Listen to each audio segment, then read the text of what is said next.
সন্মুখত BTC নিৰ্বাচন ছেপ্টেম্বৰত অনুষ্ঠিত হ'ব BTC পৰিষদীয় নিৰ্বাচন আৰু ইতিমধ্যে BTC পৰিষদীয় নিৰ্বাচনক লৈ ৰাজনৈতিক দলসমূহৰ মাজত আৰম্ভ হৈছে ব্যাপক তৎপৰতা কোনে দখল কৰিব BTCৰ মসনদ বিজেপি UPPL BPF প্ৰত্যেকেই নিজৰ নিজৰ ৰণকৌশলেৰে BTC দখলৰ বাবে তৎপৰতা আৰম্ভ কৰিছে BTC নিৰ্বাচনৰ প্ৰাক মুহূৰ্তত দেখা গৈছে BTCত বিজেপি দলৰ প্ৰাৰ্থিত্ব কেন্দ্ৰিক তৎপৰতা BTCৰ প্ৰত্যেকটো সমষ্টিতে বিজেপি দলৰ একাধিক সদস্যই ইতিমধ্যে প্ৰাৰ্থিত্ব বিচাৰি আবেদন কৰিছে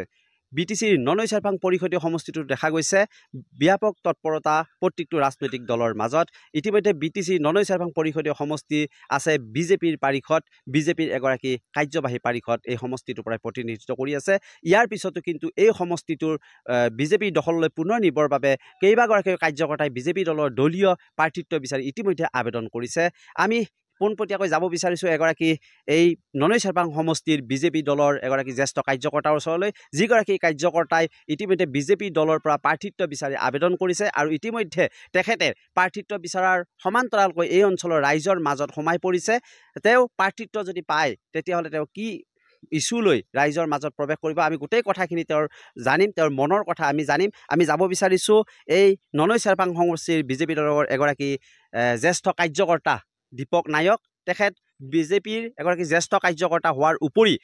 দীপক নায়ক হৈছে ননৈচাৰপাং সমষ্টি যি TLCCৰ বৰ্তমান তেওঁ অধ্যক্ষৰ দায়িত্বটো আছে আৰু তেওঁ এগৰাকী এই ননৈচাৰপাং সমষ্টিৰ পৰা বিজেপি দলৰ এগৰাকী প্ৰাৰ্থিত্ব প্ৰত্যাশী গতিকে তেওঁৰ ওচৰলৈ আমি যাব বিচাৰিছো হয় সৰ্বপ্ৰথমে নমস্কাৰ আৰু ধন্যবাদ জ্ঞাপন কৰিছোঁ আপোনালোকক আৰু এইবাৰ আমাৰ বিজেপি দলৰ পৰা কেইজনমান ওলাই আহিছে প্ৰাৰ্থিত্ব বিচাৰি তাৰ ভিতৰত ময়ো জ্যেষ্ঠ কাৰ্যকৰ্তা হিচাপে ওলাই আহিছোঁ আৰু ৰাইজৰ যদি দলে দিয়ে এই সুবিধা আমি ৰাইজৰ কাম কৰিম আৰু আমাৰ দলে যিহেতু বিভিন্ন ধৰণৰ কামবিলাক কৰি আছে জনহিতৰ জনকল্যাণৰ গতিকে আমিও এইবাৰ মানে ইচ্ছা কৰিছোঁ যদি দলে ইচ্ছা কৰে দলে যোনটো দায়িত্ব দিয়ে সেইটোৱে আমি দায়িত্ব পালন কৰিম বৰ্তমান ননৈচাৰপাং সমষ্টিত কিন্তু এগৰাকী বিজেপি দলৰে পাৰিষদ আছে তেওঁ BTCৰ এগৰাকী এটা গুৰুত্বপূৰ্ণ বিভাগৰ তেওঁ কাৰ্যবাহী পাৰিষদ গতিকে তেখেতে এই সমষ্টিটোক প্ৰতিনিধিত্ব কৰি থকাৰ পিছতো আপুনি কি কাৰণত বিজেপি দলৰ এগৰাকী প্ৰাৰ্থিত্বৰ দাবীদাৰ হিচাপে থিয় দিছে এইটো বিভিন্ন সমষ্টিত বা বিভিন্ন দলেও এনেকুৱা কৰে এতিয়া যদি আমাৰ কাৰ্যকৰ্তা আমাৰ যি দলৰ কাৰ্যকৰ্তা জ্যেষ্ঠ বা যিবিলাক আছে সক্ৰিয় কাৰ্যকৰ্তা যদি বিচাৰি আছে যে সমষ্টিত এটা পৰিৱৰ্তন লাগে বুলি সেই হিচাপত আমিও ওলাই আহিছোঁ আৰু যিহেতু আমি আগৰ পৰা লাগি আছোঁ আৰু আমাৰ এনেকুৱা নহয় যে আমি এই দলৰ পৰা টিকেট নাপালে আমি নিৰ্দলীয় খেলিম বা বিভিন্ন ধৰণৰ ক্ষতি কৰিম সেই ধৰণৰ আমাৰ একো মনোবৃত্তি নাই আমি দলৰ হৈ আগৰ পৰা একো নাছিল তেতিয়াৰ পৰা কাম কৰি আছোঁ এতিয়াও কাম কৰি আছোঁ যদি দলে দিয়ে দায়িত্ব আমি দলৰ হৈ কাম কৰিম আপুনি যদি দলে বিজেপি দলে যদি আপোনাক প্ৰাৰ্থিত্ব দিয়ে ননৈচাৰপাং সমষ্টিৰ পৰা আপুনি নিৰ্বাচন খেলিব আপুনি কি ইস্যু লৈ আপুনি কোনকেইটা বিষয় লৈ ৰাইজৰ মাজত সোমাব বিশেষভাৱে যিহেতু আমাৰ ভাৰত ভূটান সীমান্তৰ এই অঞ্চল আৰু বেলেগ সমষ্টিৰ তুলনাত আমাৰ সমষ্টিত বিভিন্ন সমস্যাৰ সন্মুখীন হ'বলগীয়া হৈ আছে আৰু বিশেষভাৱে আমাৰ এই বাগান অঞ্চল আছে ইয়াতে চাহ বাগান অঞ্চল আছে এই চাহ বাগান অঞ্চলত শিক্ষাৰ দিকটো মানে অত্যন্ত আৱশ্যক হৈ আছে আৰু শিক্ষাৰ কাৰণে আমি পিছ পৰি আছোঁ লগতে স্বাস্থ্যৰ এই পিছ পৰি আছোঁ এই স্বাস্থ্য আৰু শিক্ষা আমাৰ মূল উদ্দেশ্য আছে লগতে আমাৰ যিখিনি ল'ৰা ছোৱালীৰ মানে এই নিবনুৱা সমস্যা এই নিবনুৱা সমস্যা আমি কেনেকুৱা সমাধান কৰিব পাৰোঁ সজাগ কৰিব পাৰোঁ আমাৰ মহিলাসকলক কেনেকৈ আত্মনিৰ্ভৰ কৰিব পৰা যায় সজাগ কৰিব পৰা যায় খেতিয়ক ৰাইজক আমি কেনেকুৱা ধৰণৰ উন্নত মানৰ খেতি কৰাৰ কাৰণে ব্যৱস্থা কৰিব পৰা যায় সেই বিষয়ত আমি চিন্তা কৰিছোঁ লগতে আমাৰ সমষ্টিটো বেলেগ সমষ্টিৰ তুলনাত কেনেকুৱা সেই উন্নত স্থানত ল'ব পৰা যায় সেইটো চিন্তা আমি কৰিছোঁ যদি আমি সেই সুবিধা পাওঁ আমি সেইটো কৰিবলৈ আমি 100% লাগিম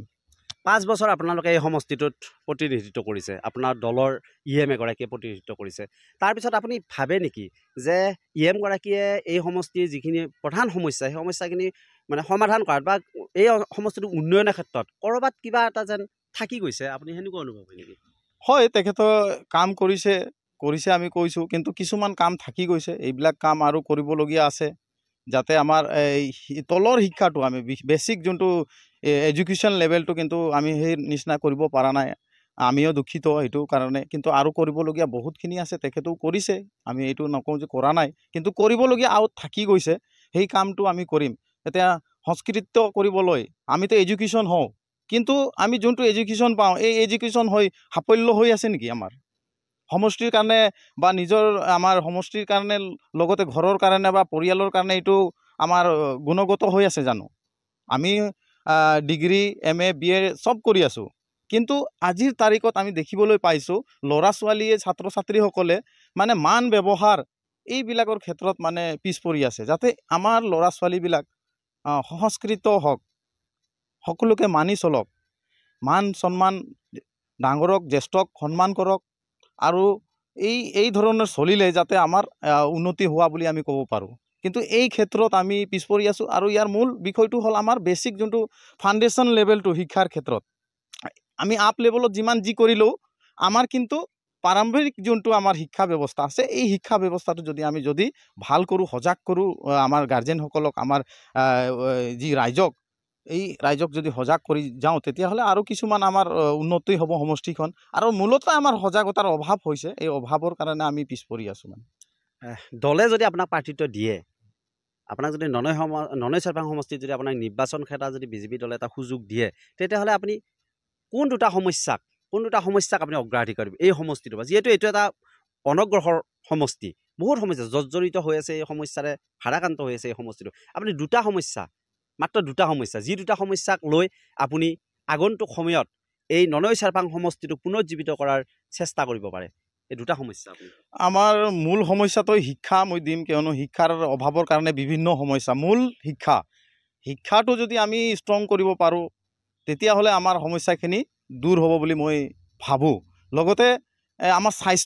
স্বাস্থ্য নাথাকিলে আপুনি শিক্ষা গ্ৰহণ কৰিব নোৱাৰে। এই দুটা কিন্তু যদি দুটা কৈছে মই দুটাই ক'ব বিচাৰিছোঁ, এই দুটা কিন্তু এক অত্যন্ত আৱশ্যক আমাৰ মানৱ জীৱনৰ কাৰণে। আৰু যদি এই দুটা আমি সমাধান কৰিব পাৰোঁ, ইয়াৰ জৰিয়তে আমি বিভিন্ন সমস্যা সমাধান কৰিব পাৰোঁ। এই সমষ্টিটো ননৈ চেৰপাং সমষ্টিটো এটা আদিবাসী জনগোষ্ঠী বা চাহ জনগোষ্ঠী হিচাপে যদি আমি কওঁ, এই সমষ্টিটো কিন্তু চাহ জনগোষ্ঠী বা আদিবাসী অধ্যুষিত এটা সমষ্টি। আৰু গোটেই চাহ বাগিচাত কৰ্মৰত শ্ৰমিকখিনি হওক বা এই অঞ্চলত থকা আদিবাসী মানুহখিনিও কিন্তু এই মুহূৰ্ততো যথেষ্টখিনি শিক্ষাৰ হাৰ কম, অনগ্ৰসৰ হৈ আছে, তেওঁলোকৰ স্বাস্থ্যৰ ক্ষেত্ৰত গোটেইখিনি হৈছে। গতিকে আপুনি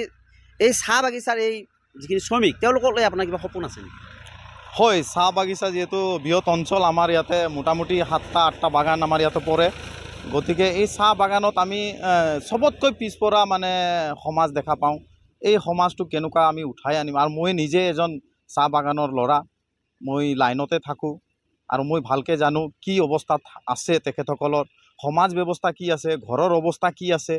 এই গোটাইখিনি কিন্তু আমাক মানে বহুত এটা মানে ডাঙৰ আমাৰ এই প্ৰত্যাহ্বান হৈ আছে। আৰু এই প্ৰত্যাহ্বান সমস্যাখিনি আমি সমাধানৰ কাৰণে আমি যুৱকসকলক ল'ম, সজাগ কৰিম। লগতে আমাৰ সমাজ ব্যৱস্থা আছে, মূলতঃ সমাজ ব্যৱস্থাটো আমাৰ এতিয়ালৈকে ষ্ট্ৰং হোৱা নাই বা সজাগ কৰিব পৰা নাই। এই সমাজ ব্যৱস্থাক আমি ষ্ট্ৰং কৰিবলৈ যাম। লগতে আমাৰ যুৱক যুৱতীসকল যিসকল মানে পিছ পৰি আছে তেখেতসকলক ল'ম, যুৱকসকলক ল'ম। লগতে আমাৰ যিমান শিক্ষিত,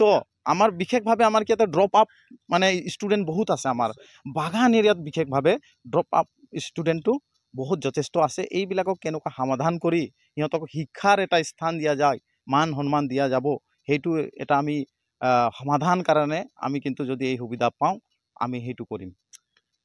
নিশ্চয়ভাৱে ক'ব লাগিব, এয়া আছিলে দীপক নায়ক, BJP দলৰ এগৰাকী জ্যেষ্ঠ কাৰ্যকৰ্তা। দীৰ্ঘদিন ধৰি BJPৰ কাৰণে তেখেতে সেৱা আগবঢ়াই আহিছে। এতিয়া এই মুহূৰ্তত তেখেতে BJP দলৰ পৰা ননৈ চেৰপাং সমষ্টিৰ এগৰাকী প্ৰাৰ্থিত্ব প্ৰত্যাশী হিচাপে টিকটৰ দাবীদাৰ হিচাপে থিয় দিছে। সময়ত লক্ষণীয় হ'ব BJP দলে কেনেদৰে এই সমষ্টিটোত কাক প্ৰতিনিধিত্ব কৰাৰ সুযোগ প্ৰদান কৰে বা দলীয় টিকট কাক প্ৰদান কৰে, সেয়া সময়ত লক্ষণীয় হ'ব। ধন্যবাদ।